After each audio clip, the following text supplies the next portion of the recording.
भाइयों और बहनों, अगर आप पहली बार इस चैनल पर आए हैं तो सब्सक्राइब करना न भूलें, क्योंकि आज हम एक ऐसा रहस्य खोलने जा रहे हैं जो सदियों से छुपा हुआ है। एक ऐसा रहस्य जिसे जानकर आप चौंक जाएंगे, डर भी लगेगा, लेकिन साथ ही सच्चाई का प्रकाश मिलेगा। आज हम बात करेंगे नफीलीन के बारे में, उन रहस्यमय जीवों के बारे में जो न तो पूरी तरह मनुष्य थे, न पूरी तरह स्वर्गदूत, जो शैतान की योजना का हिस्सा थे और आज भी इस दुनिया में उनकी छाया है। तो चलिए शुरुआत करते हैं इस रहस्यमय विषय की। पार्ट 1, नफीलीन की उत्पत्ति, जेनेसिस 6 का रहस्य। बाइबल के पहले ही भाग में उत्पत्ति 6 में हमें कुछ ऐसी बातें मिलती हैं जो साधारण पाठक आसानी से नजरअंदाज कर देता है, लेकिन अगर आप ध्यान से पढ़े तो आपको एक रहस्य दिखेगा, एक अद्भुत लेकिन डरावना सत्य। उत्पत्ति 6 कहता है, जब मनुष्यों की संख्या पृथ्वी पर बढ़ने लगी और उनकी बेटियां उत्पन्न हुई, तब परमेश्वर के पुत्रों ने देखा कि वे सुंदर हैं और उन्होंने उनसे विवाह कर लिया। अब जरा ठहरिए, परमेश्वर के पुत्र कौन हैं? क्या यह साधारण लोग थे? क्या यह किसी विशेष कुल के लोग थे, या फिर इसका अर्थ कुछ और है? यहां अधिकांश विद्वान और बाइबल टीचर मानते हैं कि परमेश्वर के पुत्रों से तात्पर्य गिरे हुए स्वर्गदूतों से है, जिन्होंने स्वर्ग को छोड़ दिया और पृथ्वी पर आकर मानव स्त्रियों के साथ शारीरिक संबंध बनाए। इस गंदी और अपवित्र संतान से जन्म हुआ नफीलीन का। नेफीलिम विशालकाय, शक्तिशाली, हिंसक, पाप में डूबे हुए, यह वे जीव थे जिन्होंने पृथ्वी पर पाप और भ्रष्टाचार फैला दिया।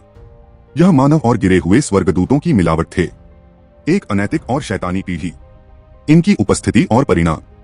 नफीलीन केवल शारीरिक रूप से विशाल नहीं थे, वे आत्मिक रूप से भी अंधकार से भरे थे।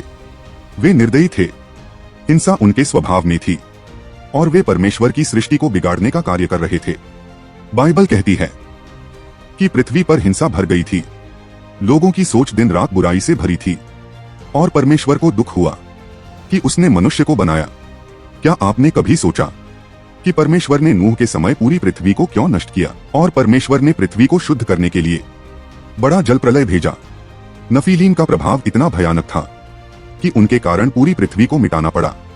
सोचिए, वे कितने खतरनाक होंगे कि खुद परमेश्वर को हस्तक्षेप करना पड़ा। नूह के समय परमेश्वर ने पूरी पृथ्वी को जल प्रलय में डुबो दिया, हर जीव को मिटा दिया, केवल नूह और उसका परिवार बचा ताकि नई शुरुआत हो सके, शुद्ध और पवित्र। पर क्या नफीलीन पूरी तरह समाप्त हो गए थे? क्या वे फिर कभी पृथ्वी पर नहीं आए? क्या उनका अस्तित्व वहीं खत्म हो गया? उत्तर है नहीं। बाइबल के अन्य भाग हमें संकेत देते हैं कि नफीलीन की वंशावली किसी तरह बच गई थी, या फिर गिरे हुए स्वर्गदूतों ने जल प्रलय के बाद फिर वही पाप दोहराया। गिनती 13 में जब इस्राएली कनान देश में जासूसी करने भेजे गए, तो वहां से आए लोगों ने कहा कि वहां अनाक के वंशज रहते हैं। हमने वहां नफीलीन देखे, हम उनके सामने अपने को टिड्डियों के समान अनुभव करते थे। यह कोई साधारण वर्णन नहीं था, यह वही नफीलीन थे जिनका जिक्र उत्पत्ति 6 में था। विशालकाय, शक्तिशाली, आत्मिक अंधकार से भरे हुए। फिर जब दाऊद गात से गोलियत से लड़ता है, तो वह केवल एक योद्धा से नहीं लड़ रहा था, वह एक विशाल नफीलीन से लड़ रहा था जिसके पास परमेश्वर की नहीं बल्कि शैतान की ताकत थी। कई विद्वानों का मानना है कि इन विशाल जातियों को परमेश्वर ने इसीलिए नष्ट किया क्योंकि वे उसकी सृष्टि के विपरीत थे। वे शुद्ध मानव नहीं थे, वे दैत्य थे, गिरे हुए स्वर्गदूतों की संतान। अब सवाल है, क्या आज के युग में नफीलीन फिर लौट सकते हैं? क्या वे अब भी इस धरती पर किसी रूप में मौजूद हैं? क्या वे आज के विज्ञान और तकनीक के माध्यम से फिर से मानवता में मिलाए जा रहे हैं? भाइयों और बहनों, अगर आप ध्यान से आज की दुनिया को देखें तो आपको बहुत सारे ऐसे संकेत मिलेंगे जो नफीलीन की वापसी की ओर इशारा करते हैं। नफीलीन और आधुनिक तकनीक। आज के युग में डीएनए मैनिपुलेशन, जेनेटिक इंजीनियरिंग और ह्यूमन हाइब्रिड पर काम चल रहा है। लोग इंसानों को बदलने की कोशिश कर रहे हैं, नया डीएनए डालने की कोशिश कर रहे हैं, रोबोट और इंसान का मिश्रण बना रहे हैं। क्या यह वही नहीं है जो उत्पत्ति 6 में गिरे हुए स्वर्गदूतों या फिर पीछे छुपे हुए नफीलीन का काम? क्या शैतान अब फिर से एक ऐसी नस्ल तैयार कर रहा है जो परमेश्वर के स्वरूप के विरुद्ध हो, जो उस पर विजय पाने की कोशिश करे, जो अंतिम समय में उसके सैन्य बल बने।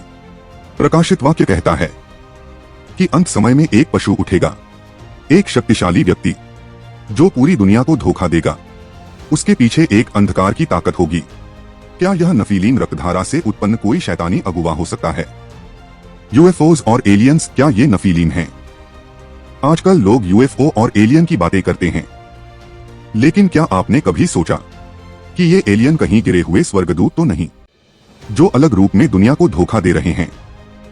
कई लोग कहते हैं कि एलियन ने उन्हें उठा लिया, उनके साथ प्रयोग किए, उनके शरीर पर नियंत्रण किया।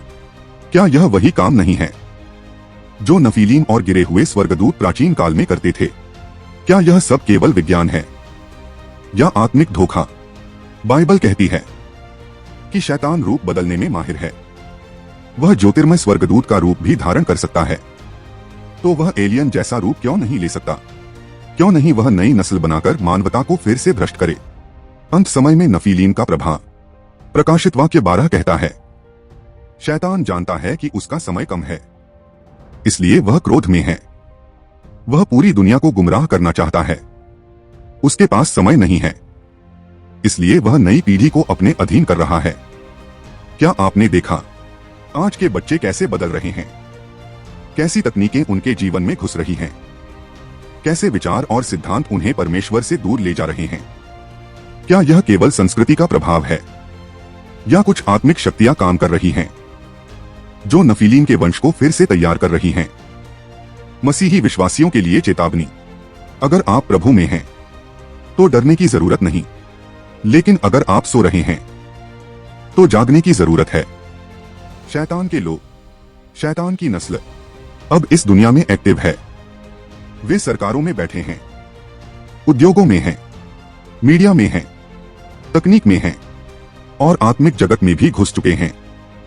बहुत सारे झूठे भविष्यवक्ता, झूठे आत्मिक अगुवा नफीलीन की आत्मा से संचालित हैं। वे लोगों को सच्चे परमेश्वर से दूर कर रहे हैं। इसलिए प्रभु यीशु ने कहा, जागते रहो, प्रार्थना करते रहो, क्योंकि तुम्हारा शत्रु शेर की तरह घूम रहा है ताकि किसी को निगल जाए। नफीलीन और अंत समय की भविष्यवाणी। भाइयों और बहनों, हम उस समय में जी रहे हैं जहां नफीलीन की आत्मा फिर से पृथ्वी पर सक्रिय है।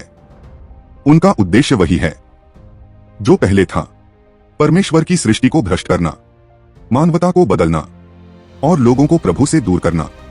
प्रकाशित वाक्य में लिखा है कि एक दिन एक पशु उठेगा जो पूरी दुनिया पर शासन करेगा। वह झूठे चमत्कार करेगा, लोग उसकी पूजा करेंगे और एक नई व्यवस्था लाएगा जिसे हम जानते हैं एंटी क्राइस्ट। कई विद्वान मानते हैं कि यह एंटी क्राइस्ट नफीलीन की पीढ़ी से हो सकता है। शैतान का बीज एक मिश्रण मानव और दैवीय नहीं बल्कि दानवी।